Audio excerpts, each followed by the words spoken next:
2020 साली निसर्ग कोपला. हातात आलेलं हक्काचं पीक पाण्यात गेलं.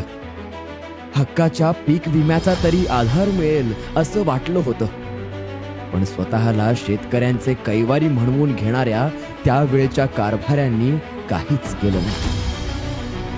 अस्मानानं झोडपलं आणि राजानं झिडकारलं, तर बळीराजानं जायचं कुठं?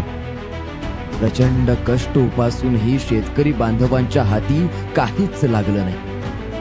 रक्त वाळवून टाकणाऱ्या कष्टाचं त्यावेळच्या कारभाऱ्यांनी जरासही मोल केलं नाही. अशा संकटाच्या काळात आपले राणादादाच धावून आले. राज्यातील महायुती सरकारच्या मदतीनं दिल्लीच्या सुप्रीम कोर्टापर्यंत विषय नेला. दिल्लीच्या न्याय तख्तासमोर आपल्यासाठी हा माणूस कणखरपणाने उभा राहिला.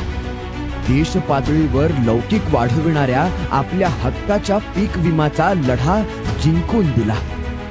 3.5 लाख शेतकऱ्यांच्या कष्टांचं मोल झालं आणि हे सारं आपल्या राणा दादानं केलं.